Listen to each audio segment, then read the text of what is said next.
मुताबिक मुकद्दस यूहन्ना। ऐ खुदावंद तेरी तमजीद हो। 12वां बाब 30 ता 33 आयात। उस वक्त जो ईद में प्रस्तुत करने आए थे उनमें से कई गैर कौम थे, और वो फिलबूस के पास आए जो जलील के बैत सदा का था, और उससे इल्तिजा करके कहा कि ए आका, हम यस्सु से मिलना चाहते हैं। फिलबूस ने आकर इंद्रियास से कहा, और फिर इंद्रियास फिलबूस ने यस्सु को खबर दी। यस्सु ने उनके जवाब में कहा कि वो वक्त आ गया है कि इब्न इंसान जलाल पाए। मैं तुमसे सच सच कहता हूँ कि जब तक गेहूं का दाना ज़मीन में गिरकर मर नहीं जाता, अकेला रहता है, लेकिन जब मर जाता है तो बहुत सा फल लाता है। जो अपनी जान को प्यार करता है वो उसे खोएगा, मगर जो दुनिया में अपनी जान से कीना रखता है वो उसे हमेशा की ज़िंदगी के लिए महफूज रखेगा। अगर कोई मेरी खिदमत करना चाहे तो मेरी तकलीद करे, और जहाँ मैं हूँ वहीं मेरा खादम भी होगा। अगर कोई मेरी खिदमत करे तो बाप उसकी इज्जत करेगा। अब मेरी जान घबराती है और मैं अकेल क्या कहूँ ये कि ऐ बाप, मुझे इस घड़ी से बचा, लेकिन मैं इस सबब से इस घड़ी तक पहुँचा हूँ। ऐ बाप, अपने नाम को जलाल दे। तब आसमान से आवाज़ आई कि मैंने जलाल दिया है और मैं फिर जलाल दूंगा। बस जो हजूम खड़ा सुन रहा था वो कहने लगा कि बादल गरजा, मगर और कहते थे कि कोई फरिश्ता उससे बोला है। यस्सु ने जवाब में कहा कि ये आवाज़ मेरे लिए नहीं बल्कि तुम्हारे लिए आई है। अब इस दुनिया की अदालत होती है। अब इस दुनिया का सरदार निकाल दिया जाएगा, और मैं जब ज़मीन से ऊपर उठाया जाऊंगा तो सबको अपने पास खींचूंगा। उसने ये कहकर इशारा किया कि किस मौत से मैं मरूंगा। इंजील मुकद्दस के वसीले से हमारे गुनाह मिटाए जाएं। ऐ मसीह तेरी सताइश हो। जहां हमने मरना था वो मर गया। जहां हमने तकलीफें बर्दाश्त करनी थी और अजियतें बर्दाश्त करनी थी, दुख और मुसीबतें बर्दाश्त करनी थी अपने गुनाहों की वजह से, हमारे लिए वो सलीब पर कुर्बान हो गया। वो पैदा ही इसलिए हुआ ताकि हम सबको जिंदगी दे और कसरत की जिंदगी दे और हमारे लिए कुर्बान हो जाए। मरकज का साल चल रहा है और मुझे नहीं था पता, कैंट में जब हमने आगाज़ किया क्रिसमस के दिनों में, तो मैंने कहा कि हम एक टॉपिक लेके आगे बढ़ेंगे और आप देखिएगा पाकमा कैथोलिक कलीसिया खुदा के कलाम के मुताबिक कैसी हमारी तरबियत करती है। और क्रिसमस का मैसेज था हमें एक बेटा अता किया गया है। बेटा वो होता है जिस पे पूरा खानदान फख्र करता है, ए पुत्र खानदान संभाल के रखेगा। जिम्मेदारी का नाम बेटा है, एक कुव्वत का नाम बेटा है, एक उम्मीद का नाम बेटा है, दुखों से रहाई का नाम बेटा है। माँ बाप हमेशा यही सोचते हैं जब बुढ़ापे में जाएंगे बेटा संभालेगा। जिंदगी का नाम बेटा है और आइंदा नस्लों की उम्मीद भी बेटा है। खानदान की सालमियत भी बेटा है और खानदान की कामलियत भी बेटा ही है। आज खुदा के बेटे ने अपनी जिम्मेदारी को कबूल कर लिया है और आज की अंजील मुकद्दस के मुताबिक उसने बता दिया है। वो जो कहता रहता था, जब उसकी मां ने कहा बेटा इनकी मदद कर, इनकी मैं घट गई है, तो बेटे ने क्या कहा? मेरा वक्त नहीं आया। बेटे ने उस वक्त कहा मेरा वक्त नहीं आया। आज की अंजील मुकद्दस में कहता है मेरा वक्त आ पहुंचा, मेरा वक्त आ पहुंचा, यह है मेरा वक्त। और मसीह का वक्त कौन सा है? वो सलीबी वक्त है, वो सलीबी वक्त है। आसानी का वक्त यीशु का वक्त नहीं हो सकता। सहल पसंदी का वक्त यीशु का वक्त नहीं हो सकता। फरागत का वक्त यीशु का वक्त नहीं हो सकता। और हमारे बुजुर्गों ने क्या लिखा? हुन वक्त सलीब उठाने दा। अभी वक्त है सलीब उठाने का और दुनिया को नजात देने का वक्त है। यह खुदा का वक्त है। खुदा का वक्त ये नहीं जो दुनिया कहती है। लो जी साढ़े वक्त खराब होए ने, साढ़े को सारे रुस गए ने, इंदा जी सही वक्त चल रहा है। जी मेरा सही वक्त किदों चलता है? जब मेरी जेब में पैसा है, जब मेरे दोस्त हैं, मेरे रिश्तेदार हैं, मेरी लोग आओ भगत कर रहे हैं, लोग मुझे प्यार कर रहे हैं, हम उसको वक्त कहते हैं। लेकिन बेटा कह रहा है मेरा वक्त यह है कि मैं दूसरों के लिए कुर्बान हो जाऊं। क्यों यीशु ये कहता है मेरा वक्त है? आप जरूर मुझसे ज्यादा बाइबल की स्टडी करते हैं। 3 दफा आसमान से आवाज आई यीशु के लिए। कब आई? सबसे पहली कब आई? बैप्टिज्म पे, शाबाश। दूसरी पहाड़ पर, तब्दीली सूरत पहाड़ पर। और तीसरी दफा आज आई है। और वो आवाज क्या है? ऐ बाप मुझे अपना जलाल दे। और बाप कहता है मैंने अपना जलाल दिया। और लोग कहते हैं लगता बदल गरजिया है। कुछ कहते हैं लोग कहते हैं शायद फरिश्ता बोला है इसके साथ। बाप ने कहा मैंने जलाल दिया। दुनिया जलाल किसको कहती है? ये लफ्ज जलाल जो है, जाहो जलाल। जैसे यीशु मसीह अगले इतवार एंट्री करेंगे बड़े इख्तियार के साथ, बड़े रोब दबदबे के साथ, प्रोटोकॉल के साथ, जाहो जलाल के साथ आ रहा है। बादशाह जलाल का आ रहा है जो सब बादशाहों से बड़ा है। यानी दुनिया की नजर में यीशु का जलाल, शायद शागिर्दों की नजर में भी यीशु का जलाल यह है कि जब यीशु पे कोई तकलीफ नहीं आएगी, जब यीशु से कोई नफरत नहीं करेगा, जब यीशु को कोई धदकारेगा नहीं, जब यीशु को कोई ताने नहीं मारेगा, यूसुफ और मरियम माँ बाप के ताने नहीं मारेगा, उसकी गुर्बत के ताने नहीं मारेगा, उनके कारोबार के ताने नहीं मारेगा कि बड़ई का बेटा है। वो जलाल का वक्त है इंसान के लिए। लेकिन यीशु कहता है मेरे जलाल का वक्त ये है, मेरा वक्त आ पहुंचा है। खुदा का वक्त निजात का वक्त होता है। खुदा का वक्त आसानियों का वक्त नहीं है। क्योंकि खुदा का वक्त दुखों में से गुजरकर, साबित कदम रहकर जिंदगी, बल्कि कसरत की जिंदगी गुजारने का वक्त है। आज बड़ा एक अजीम पैगाम हमें दिया जा रहा है और आज की अंजील मुकद्दस हमें तैयार कर रही है पैशन संडे के लिए और पाक हफ्ते के लिए कि आने वाला हफ्ता बड़ा क्रूशल हफ्ता है। यीशु एंटर हो चुका है यरूशलेम में और उसको मारने की प्लानिंग भरपूर है। आ गया जे काबू। ये आले दुआले दे पिंडां च फिरदा रहिंदा, अज यरूशलेम च आया, आज यरूशलेम में आया। यरूशलेम पावर का हब है। फकीयों, फरीसियों, सदूकियों, हेरोदियों, यबूसियों, हवियों, इन तमाम ग्रुप्स का हब है। रिलीजियोसिटी का हब है, रिलीजन का हब है, जहां पर मजहब के बाहर बात करने का मतलब है इसको सलीब दो, इसको सलीब दो।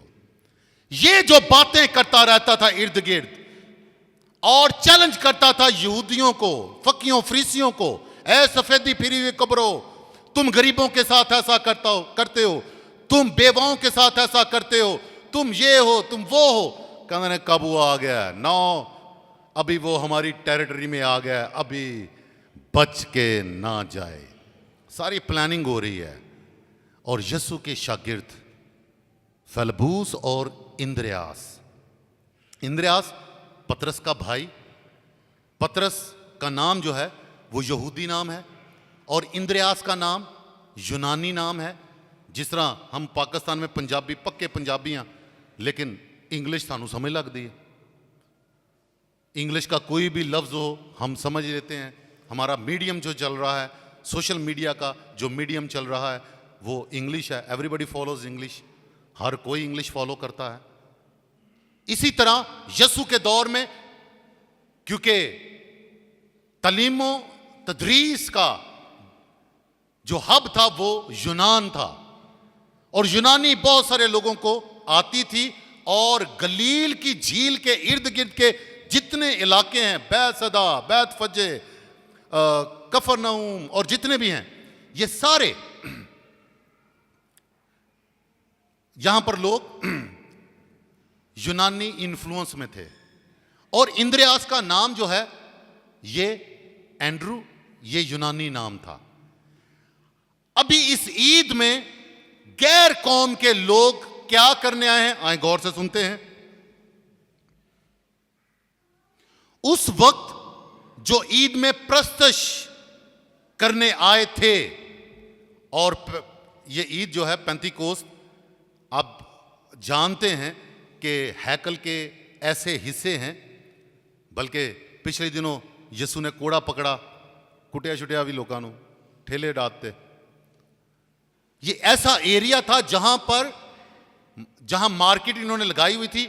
ये यहूदियों की जो हैकल है उसका ये हिस्सा गैर कौमों के लिए था कि गैर कौम भी आकर जिंदा खुदा की इबादत कर सके। और बहुत सारे गैर कौम के लोग, और जहां पर जब बात की जाती है गैर कौमों की, ये यूनानी लोग थे। ये यूनानी लोग हैकल में आए और जब उनको पता चला, क्योंकि हिकमत की तलाश में है यूनानी, जब उनको पता चला कि यसु इतना आलम फाजल, इतना अजीम शख्स इनके पास है जिस पर खुदाओं की बरकत है, फेलबूस और इंद्रियास से बात करके उन्होंने क्या प्लान की कि इसको यहां से निकालने यहूदियों ने मार देना है, इसको यहां से निकाल लें, क्योंकि यहूदियों ने तहैया कर लिया है, एका कर लिया कि इसको मार दें। वो यसु को यहां से निकालना चाहते हैं। उस वक्त जो ईद में प्रस्तश करने आए थे उनमें से कई गैर कौम थे, वो फलबूस के पास आए जो जलील के बैतसदा का था और उसे इल्तिजा करके कहा, ए आका, हम यसु से मिलना चाहते हैं। फलबूस ने आकर इंद्रियास से कहा और फिर इंद्रियास और फेलबूस ने यसु को खबर दी। यसु ने जवाब में उनसे कहा, वो वक्त आ गया है, वो वक्त। मेरे कहा फेलबूस और इंद्रियास जो हैं खुश हो गए, लो जी यसु बच जाएगा। सोच देखें, वो वक्त आ गया है। फेलबूस और इंद्रियास समझते हैं लो जी यसु नु ले कहीं पिंडों निकल जाएंगे, यसु को लेकर हम यरूशलेम से निकल जाएंगे और जितने भी इनके अजाइम हैं यसु को मारने के, सारे नाकस हो जाएंगे। उनके दिल में खुशी हुई होगी। यसु ने कहा वक्त आ गया है, बस जी होन, मैंने सबको सीधा कर देना है, या यसु यहां से निकलना चाहता है। लेकिन उससे एकदम बाद यसु क्या कहता है, वक्त आ गया है कि इब्ने इंसान जलाल पाए। मैं तुमसे सच सच कहता हूं कि जब तक गेहूं का दाना जमीन में गिरकर मर नहीं जाता, अकेला रहता है, लेकिन जब मर जाता है तो बहुत सा फल लाता है। जो अपनी जान को प्यार करता है वो उसे खो देता है, मगर जो इस दुनिया में अपनी जान से कीना रखता है उसे हमेशा की जिंदगी के लिए महफूज रखेगा। मसीह में रिजो, बिल्कुल कॉन्ट्ररी सोच है यसु की, बरक्स सोच है यसु की दुनिया की सोच से। वक्त उसका आ गया है, वक्त भागने का नहीं, यह दुनियावी जाहो जलाल का वक्त नहीं है, बल्कि मरने का वक्त आ गया है, अजियत बर्दाश्त करने का वक्त आ गया है, सहीफों के पूरे होने का वक्त आ गया है। और सहीफों के पूरे होने, नविश्तों के पूरे होने का वक्त सलीबी वक्त है। और आज की अंजील हमें बताती है कि रेडी हो जाओ, जो यीशु के साथ मरेगा नहीं वो यीशु के साथ जी भी नहीं उठेगा, और जो यीशु के साथ जी नहीं उठेगा वो कभी भी हमेशा की जिंदगी हासिल नहीं कर सकता। आज यीशु दुनिया की सोच और खुदा की सोच के साथ कॉम्प्रोमाइज कर सकता था, निकल सकता था वहां से, बचा सकता था अपने आप को, लेकिन बेटे होने का उसने फर्ज अदा किया। वो निकला नहीं, बचा नहीं, दौड़ा नहीं, बल्कि उसने अपने ईमान को जाहिर किया। वक्त आ गया है, वक्त आ गया है जब इब्न इंसान जलाल पाएगा, बेटा जलाल पाएगा। ये कैसा जलाल है कि लोग उसके मुंह पे थूकेंगे, उसको गालियां बकेंगे, उसको मारेंगे, लान तान करेंगे, मजाक उड़ाएंगे, मजाक उड़ाएंगे, मुंह पे थप्पड़ मारकर कहेंगे, आंखों को पट्टी बांधकर मुंह पे थप्पड़ मार के कहेंगे, बता तू खुदा का बेटा है तो बता किसने तुझे मारा। ठट्ठों में उड़ाएंगे। इस बेटे ने अपने बाप की मर्जी के साथ कॉम्प्रोमाइज नहीं किया और सलीबी रास्ते पर चल पड़ा। अगर हम भी बपतिस्मा के साक्रामेंट के जरिए से खुदा के बेटे और बेटियां बने हैं कि नहीं बने? आवाज नहीं आई। फिर हमने भी इसी बेटे की तरह दुनिया में रहते हुए दुनिया की बातों के साथ कॉम्प्रोमाइज नहीं करना, दुखों, तकलीफों और सलीबों से और कलवरियों से नहीं भागना। जो कलवरी से भागेगा, जो सलीब से भागेगा, जो दुखों, तकलीफों, अजियतों से भागेगा यीशु नाम में, वो कभी भी यीशु के साथ अब्दी जिंदगी का वारिस नहीं बनेगा। आज की अंजील हमें कुव्वत बख्शती है। मजबूत हो जाओ, वक्त आ रहा है, बल्कि आ गया है। जलाल हम दुखों और तकलीफों में ही जाहिर कर सकते हैं खुदा का। खुदा अपना जलाल हमारे दुखों और तकलीफों में से ही जाहिर करता है। जिम्मेदार बेटे और बेटियां बनकर हमने अपने ईमान को जाहिर करना है। आज कहां सौदेबाजी नहीं होती। हम अपना ईमान बेचकर चंद रुपए पॉकेट में डाल के घर आ जाते हैं। हम अपना ईमान बेचकर दुनिया की पोजीशंस, पावर्स ले लेते हैं। अपना ईमान बेचकर हम वो काम कर जाते हैं जिनका हमें पता होता है और अंदर से आवाज भी आ रही होती है, यारा ना कर, ऐसा ही काम नहीं है, बट स्टिल वी डू। लेकिन फिर भी हम करते हैं। लेकिन कॉम्प्रोमाइज नहीं करना। जो सलीबों के अपनी सलीबें उठाकर यीशु के पीछे चलते हैं, जिनकी मंजिलें कलवरियां होती हैं, वो कॉम्प्रोमाइज नहीं करते अपने ईमान के साथ। वो नौजवान जो यीशु पर ईमान रखते हैं, अपने ईमान के साथ कॉम्प्रोमाइज नहीं करते कि अपने ईमान को दांव पे लगा दें दुनियावी चीजों के लिए। वक्त आ चुका है और ये वक्त सलीबी वक्त है। ये वक्त अजियतों का वक्त है। अगर इस वक्त को हमने बुरा वक्त कहा और जलाली वक्त ना कहा, इसका मतलब है कि मेरे ईमान में कोई ना कोई खोट जरूर है। क्योंकि सलीबी वक्त ही जलाल का वक्त है, जिम्मेदारी को निभाने का वक्त है, बाप की मर्जी को पूरा करने का वक्त है। अगर हमने इस वक्त को कहा कि जी वक्त खराब चल रहा है, और सही वक्त वो है जब हम इंजॉय करते हैं, खुशहाली, यानी कि जिंदगी आसान होती है, कोई चैलेंज नहीं होता, हम उसको कहते हैं जी किड्डा चंगा वक्त से। मसीह मेरे जो आए अपने आप को तैयार कर लें। अगर उससे प्यार करते हैं जिसका नसीब सलीब है, तो हमने भी सलीब में उठा के उसके पीछे चलना है। वो मुड़ के जरूर देखेगा कि आन ते बड़े डैने ने दे सलीबां किंदियां किदियां ने, हाजरी लग जानी है। क्यों? क्योंकि सलीब हमारा ईमान है, सलीब हमारी पहचान है। सलीब ही हमारी निजात है। इस सलीब से जो जान छुड़ाएगा वो कभी निजात नहीं पाएगा। हम सबको भी यीशु की तरह बड़ी सारी टेम्पटेशंस, आजमाइशें आती हैं, लेकिन हम फैसला करते हैं कि नहीं, ये नहीं, ये नहीं, ये मेरी मसीही ज़िंदगी के लिए, मेरी ख़ानदानी ज़िंदगी के लिए, मेरी कम्युनिटी के, क्रिश्चियन कम्युनिटी की ज़िंदगी के लिए ये बातें अच्छी नहीं हैं।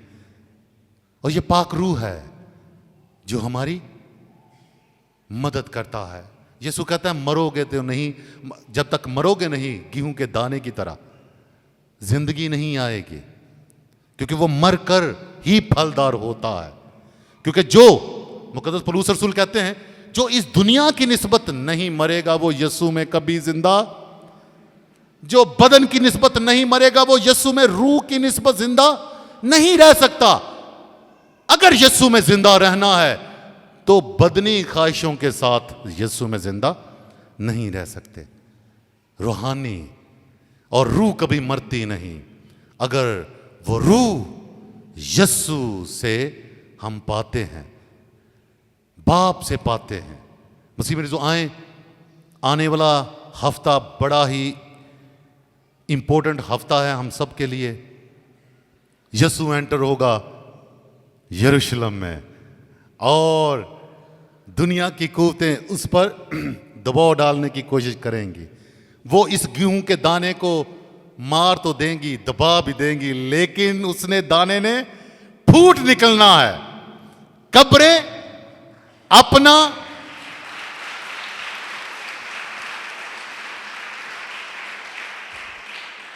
कब्रें अपनी फितरत भूल जाएंगी कि कब्र भी कभी खुली है, कभी पत्थर हटे हैं। ये दाना मरेगा और जरूर बाहर निकलेगा और खुदा का जलाल जाहिर होगा। यही उसका वक्त है और यही वक्त हमारी जिंदगियों में भी होना चाहिए।